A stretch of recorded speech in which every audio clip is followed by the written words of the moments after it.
Are you running Facebook ads but not seeing accurate conversions? Chances are your Facebook pixel isn't set up properly, and that means you're losing valuable data and money.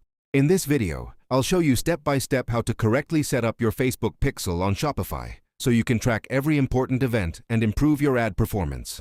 Let's get started. Click on Activate Enable the extension on your store. And then save the settings. After that, return to the dashboard and refresh the page. Your extension will be successfully enabled. To add the pixel, you need to create a customer event in Shopify. I've already explained the complete step-by-step process in my YouTube video. You can check it out for a detailed guide. The link is available in the description.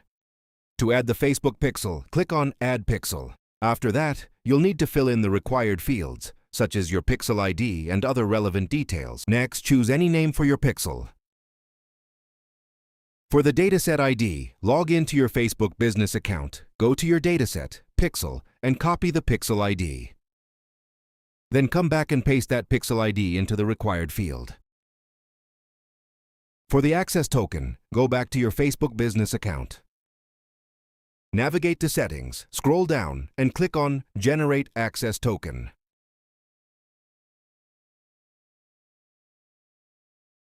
Select your dataset, pixel, generate the token, then copy it. After that, return to your store and paste the access token into the required field.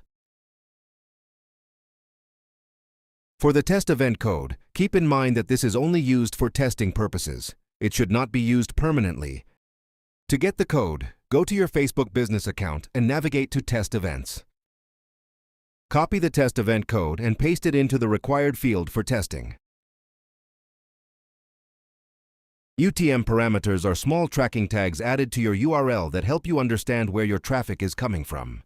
They allow you to track details like the source, campaign, and medium of your visitors, giving you better insights into your marketing performance. Click on Save. Your pixel has now been successfully added. For tracking verification, make sure you have the Meta Pixel Helper extension installed. Now, go to your store and perform different actions such as page view, add to cart, or checkout. You'll be able to see which events are being triggered in real time.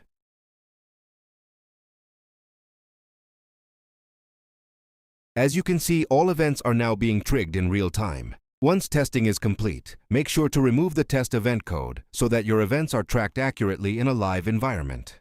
That's it for this video. Make sure your tracking is set up correctly, because better data means better results. Don't forget to like, subscribe, and comment if you need any help.